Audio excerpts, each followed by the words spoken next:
नमस्कार। SSC protest क्या है, क्यों हो रहा है, ये आज भारत में जो गूंज एसएससी प्रोटेस्ट की उठी हुई है वो क्यों उठी है, कुछ मांगों को लेकर उठी हुई है। वो मांगे क्या है उसके बारे में बात करते हैं। तो कुछ एसएससी में घोटाले तथा उनकी जो नियुक्ति नहीं होने के कारण और जो देरी से एग्ज़ाम होता है और जो हैकिंग गड़बड़ को जो एग्ज़ाम पेपर लीक होना, उसके बारे में भी मांगों को लेकर सवाल उठे हैं, लोगों को परेशानी आई है।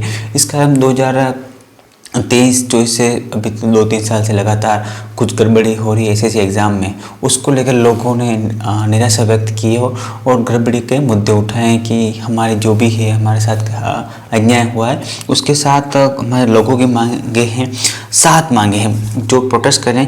पहली मांग है प्रतियोगी परीक्षाओं की निश्चित और पारदर्शी समय सारणी लागू की जाए, यानी जो भी एग्ज़ाम है उसको समय के साथ तथा समय को देखते हुए निश्चित समय जारी की जाए। इस डेट को ये एग्ज़ाम होगा और इस डेट को रिजल्ट आपका आ जाएगा। उसको पहली मांग ये थी। दूसरी, परीक्षा केंद्रों की गुणवत्ता, सुरक्षा और तकनीकी व्यवस्था की सख्त निगरानी हो, यानी जो भी परीक्षा केंद्र होता है यानी सेंटर दिया जाता है एग्ज़ाम सेंटर, उसकी गुणवत्ता तथा उसको देख लिया जाए कि चारों तरफ सुरक्षित है नहीं है।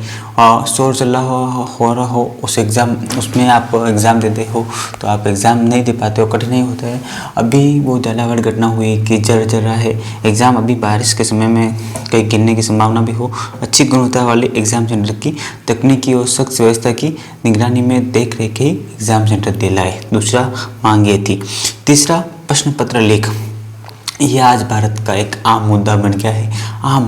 आम मुद्दा बन गया प्रश्न पेपर लीक, परीक्षा रद्द जैसी घटनाओं और समयबद्ध और निश्चित जांच सुनिश्चित हो।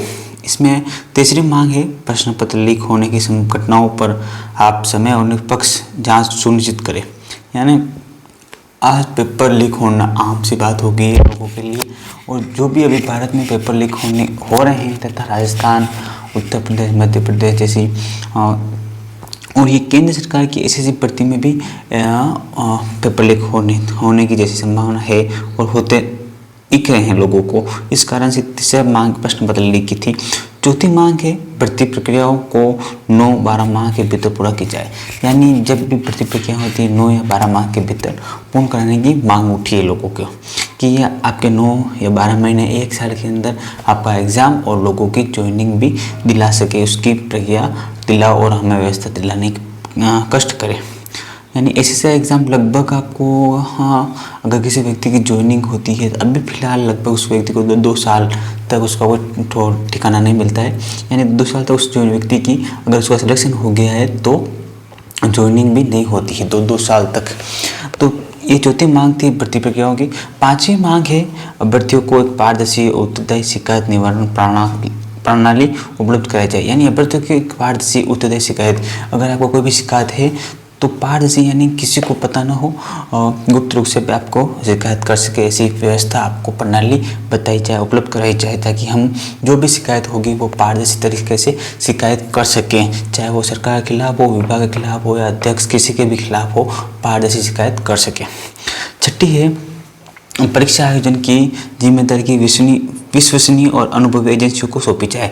यानी जो परीक्षा आयोजन की जिम्मेदारी, यानी जो परीक्षा आयोजन की जो भी कंपनियां जिम्मा लेती है कि हम पेपर हम बनाएंगे, एग्ज़ाम हमारा होगा, सिक्योरिटी हमारी होगी, जैसे अलग अलग तरह की सिक्योरिटी एक कंपनियां अपना जिम्मा लेती है, तो उसको पूर्ण रूप से सही और अच्छी गुणवत्ता वाली एजेंसियों को ही सौंपी जाए ताकि परीक्षा सही रूप से हो तथा कोई लापरवाही न हो, जैसे पेपर लीक होने की संभावना, समय पर न सेंटर न खोलना, उसकी ऐसी भी लापरवाही हो उसको सोल्व की जाए और अच्छी एजेंसी और अनुभवी एजेंसियों को सौंपी जाए।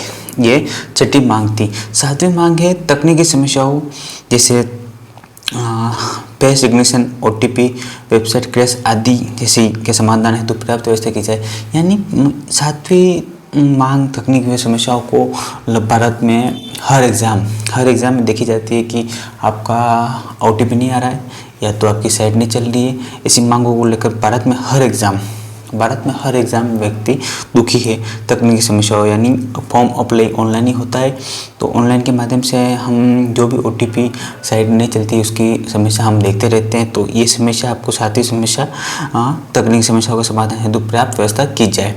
इस तरह का आगे उन्होंने ज्ञापन में लिखा, हम आपसे निवेदन करते हैं कि इन मुद्दों से संबंधित मंत्रालय विभाग द्वारा तक पहुंचाया जाए तथा संसद विधानसभा में भी इस विषय को प्रभावी ढंग से उठाया जाए।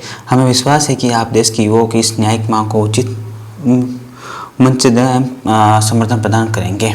ऐसी मांग ये सिर्फ एसएससी की 7 मांगे नहीं, हमारे देश के भविष्य निर्माण की कुछ 7 मांगों का चयन हुआ है। उन 7 मांगों को अगर भारत सरकार पूर्ण करती है तो हम आपको बहुत बहुत धन्यवाद करते हैं। आज जो टीचर अपनी सब समस्या सब काम छोड़ के जो लोगों के साथ हमारे साथियों के और हमारे बड़े भाई बहनों के साथ जो हमारे टीचर के साथ खड़े हैं, उनका हम बहुत बहुत आभार व्यक्त करते हैं। और साथ ही हम भी सरकार से यही मांग करते हैं कि एसएससी की जो 7 मांगे हैं वो आप पूर्ण कर दें।